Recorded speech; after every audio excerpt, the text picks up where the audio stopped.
তখনকার কালের সঙ্গে এখনকার কালের তফাৎ ঘটেছে এ কথা স্পষ্ট বুঝতে পারি যখন দেখতে পাই আজকাল বাড়ির ছাদে না আছে মানুষের আনাগোনা, না আছে ভূত প্রেতের। পূর্বেই জানিয়েছি, অত্যন্ত বেশি লেখাপড়ার আবহাওয়ায় টিকতে না পেরে ব্রহ্মদৈত্য দিয়েছে দৌড়। ছাদের কার্নিশে তার আরামের পা রাখবার গুজব উঠে গিয়ে সেখানে এঁঠো আমের আঁঠি নিয়ে কাকেদের চলেছে ছেঁড়াছেঁড়ি। এদিকে মানুষের বসতি আটক পড়েছে নিচের তলার চারকোনা দেয়ালের ব্যাগ বাক্সে। মনে পড়ে বাড়ির ভিতরের পাঁচিল ঘেরা ছাদ, মা বসেছেন সন্ধেবেলায় মাদুর পেতে, তার সঙ্গীরা চারদিকে ঘিরে বসে গল্প করছে। সেই গল্পে খাঁটি খবরের দরকার ছিল না, দরকার কেবল সময় কাটানো। তখনকার দিনের সময় ভর্তি করবার জন্য নানা দামের নানা মাল মশলার বরাদ্দ ছিল না, দিন ছিল না ঠাস বুনুনি করা, ছিল বড় বড় ফাঁকওয়ালা জালের মতো। পুরুষদের মজলিসেই হোক আর মেয়েদের আসরেই হোক, গল্পগুজব হাসি তামাশা ছিল খুবই হালকা দামের। মায়ের সঙ্গিনীদের মধ্যে প্রধান ব্যক্তি ছিলেন ব্রজ আচার্যির বোন, যাকে আচার্যিনী বলে ডাকা হতো।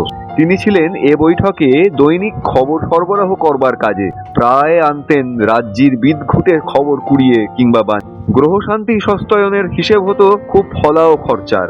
এই সভায় আমি মাঝে মাঝে টাটকা পুঁথি পড়া বিদদের আমদানি করেছি, শুনিয়েছি সূর্য পৃথিবীর থেকে 9 কোটি মাইল দূরে, ঋজুপাঠ দ্বিতীয় ভাগ থেকে স্বয়ং বাল্মীকি রামায়ণের টুকরো আউড়ে দিয়েছি অনুস্বার বিসর্গ শুদ্ধ। মা জানতেন না তার ছেলের উচ্চারণ কত খাঁটি, তবু তার বিদ্যের পাল্লা সূর্যের 9 কোটি মাইল রাস্তা পেরিয়ে গিয়ে তাকে তাক লাগিয়ে দিয়েছে। এসব শ্লোক স্বয়ং নারদ মুনি ছাড়া আর কারো মুখে শোনা যেতে পারে এ কথা কে জানতো বলো? বাড়ির ভেতরের এই ছাদটা ছিল আগাগোড়া মেয়েদের দখলে। ভাড়ারের সঙ্গে ছিল তার বোঝাপড়া। ওখানে রোদ পড়তো পুরোপুরি, জারক নেবুকে দিত জারিয়ে। ওইখানে মেয়েরা বসতো পিতলের গামলা ভরা কলাই বাটা নেই, টিপে টিপে টপ টপ করে বড়ি দিত চুল শুকোতে শুকোতে। দাসীরা বাসি কাপড় কেচে মেলে দিয়ে যেত রোদ্দুরে। তখন অনেকটা হালকা ছিল ধোবার কাজ। কাঁচা আম ফালি করে কেটে কেটে আমশি শুকোনো হতো। ছোট বড় নানান সাইজের নানা কাজ করা কালো পাথরের ছাঁচে আমের রস থাকে থাকে জমিয়ে তোলা হতো। রোদ খাওয়া সর্ষের তেলে মজে উঠত ইঁচড়ের আচার। কেয়া খয়ের তৈরি হতো সাবধানে। তার কথাটা আমার বেশি করে মনে রাখবার একটা মানে আছে। যখন স্কুলের পণ্ডিত মশাই আমাকে জানিয়ে দিলেন আমাদের বাড়ির কেয়া খয়ের নাম তার শোনা আছে, অর্থ বুঝতে শক্ত ঠেকলো না। যা তার শোনা আছে সেটা তার জানা নেই। তাই বাড়ির সুনাম বজায় রাখবার জন্য মাঝে মাঝে লুকিয়ে ছাদে উঠে দুটো একটা কেয়া খয়ের কি বলবো চুরি করতুম, বলার চেয়ে বলা ভালো অপহরণ করতুম। কেননা রাজা মহারাজারাও দরকার হলে এমনকি না হলেও অপহরণ করে থাকেন, আর যারা চুরি করে তাদের জেলে পাঠান, শুলে চড়ান। শীতের কাঁচা রৌদ্রে ছাদে বসে গল্প করতে করতে কাক তাড়াবার আর সময় কাটাবার একটা দায় ছিল মেয়েদের। বাড়িতে আমি ছিলাম একমাত্র দেও। বৌদিদির আমসত্ত্ব পাহারা, তাছাড়া আরো 5 রকম খুচরো কাজের সাথী।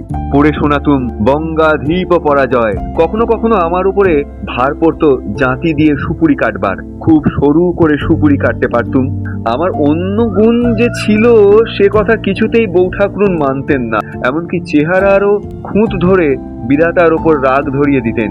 কিন্তু আমার সুপুরি কাটা হাতের গুণ বাড়িয়ে বলতে মুখে বাধত না। তাতে সুপুরি কাটার কাজটা চলতো খুব দৌড় বেগে। উস্কিয়ে দেওয়ার লোক না থাকাতে সরু করে সুপুরি কাটার হাত অনেক দিন থেকে অন্য সরু কাজে লাগিয়েছি। ছাদে মেলে দেওয়া এইসব মেয়েলি কাজে পাড়াগাঁয়ের একটা স্বাদ ছিল।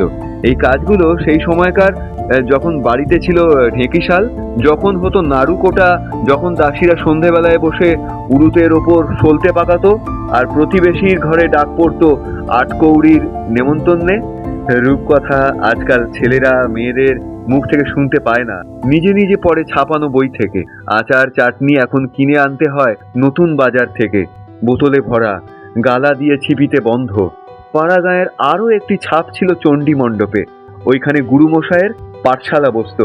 হ্যাঁ, কেবল বাড়ির নয়, পাড়া প্রতিবেশীর ছেলেদেরও ওইখানেই বিদ্যের প্রথম আঁচড় পড়তো তালপাতায়। আমিও নিশ্চয় ওইখানেই স্বরে